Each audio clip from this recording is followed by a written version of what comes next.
Thank you. Thank you. Can we get the lights up a little bit in here? Oh, much better, much better.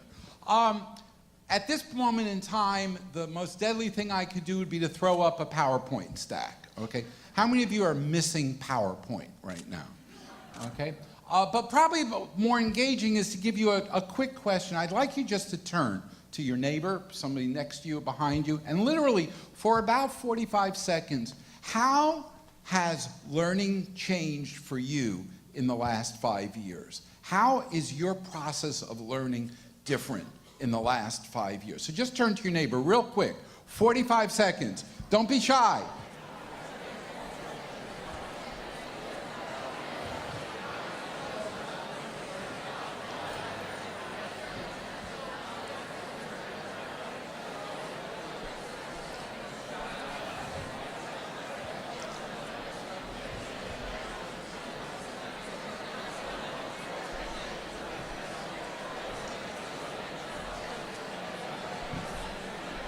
Okay, hello, hello. You see, I lost control. Hello? Okay, now, if we had time, we'd go around the room and get everybody to sort of put their voice in here. But let me do some things I've heard when I've asked other people, particularly in corporations. How has learning for employees been changing? Okay, number one, they want it shorter. They want it shorter. The 5-day course is a 3-day course. The 3-day course is a 2-day course. The 2-day course is a 1-day course. The 1-day course is a webinar. The webinar becomes a video clip.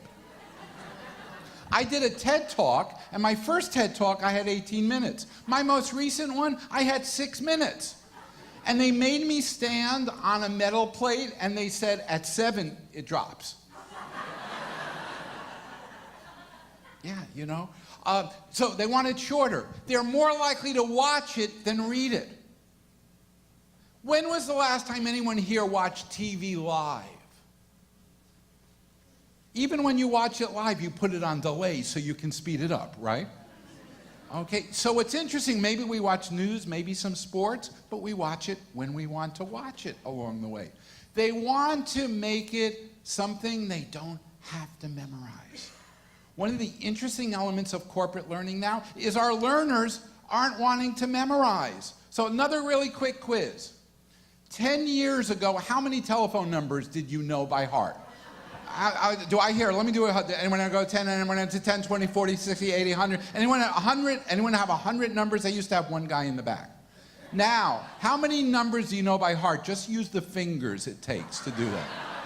How many of you don't even know your own number because you never dial that? So we don't memorize. And this is pretty provocative, this thing, you've heard many people, I have the light on, oh, this is good, this is like Broadway, I can do lights here, is we let our fingers do the walking. So increasingly, we are actually letting curiosity drive us to what we need. So how is corporate learning changing, okay? How is corporate learning changing? For one reason that corporate learning is changing is our organizations, the speed to which jobs change is going radically faster. Much, much faster. So we're now in a situation in which our employees are learning something and they may have to change and learn something different in 6 months, in a year. Increasingly, compliance goes way up. So there's an enormous push now on regulatory compliance. Wikipedia either praises or blames me for helping to introduce the term e-learning. And e-learning is sort of interesting, but I actually think it should be regulated by the Food and Drug Administration. Because most e-learning will just put you to sleep if they don't engage you. And one of the big dilemmas in the corporate learning world is how do we engage people? So where are we at right now? I am so excited to be part of this program and to be here because we're starting to look at learning beyond the silo. What happens with K-12, what happens at the university, what happens at a college, what happens in music, art, in religion, in healthcare, are some of the same practices, but we made up new names for them, new terms for them, and we have weird, confusing marketplaces. But literally, as John and I were talking about, learning is going to become ubiquitous. Now, what we need to do is to understand that our employees are now changing faster than our organization's learning is changing. Our employees need the learning and development department a lot less. Literally in 14 minutes, I'm starting a video call back there with 200 of the largest corporations in America. McDonald's, 1.5 million employees. Walmart, 1.3 million, all the way down to Emirates Airlines. The number one issue that they have on their plate right now is how do we get the right content to the right employee at the right time, in the right format, in a way that they'll watch it and learn it now, and that they can look, assess, simulate, and try their own experiences in that. One of the things that I want to challenge you all to do is to understand that the world of workplace learning doesn't start when the employee is hired. It starts way back in K-12. We need to get teachers who actually go to work to see what the workplace is like. I recently visited a chip factory. I couldn't find teachers who had actually gone to see what a chip fab looks like. Highly automated, clean room environment, 12 hours in a clean suit, $79,000 salary there. And where are our high schools training some of our kids who are not college bound to go? To auto repair. We're not building in our schools an understanding of that changing workplace. And we've got to do it. And ultimately, what I think we have to do is we have to figure out how to make it engaging. One of the things I'm proud of is that I'm a producer of Broadway shows. And you saw SpongeBob this morning. Did you enjoy our SpongeBob? He basically is an understudy for 8 roles. He does 8 roles. Imagine waking up in the morning and doing 8 jobs, and you have to do that. But he literally came here early in the morning to do his sound check.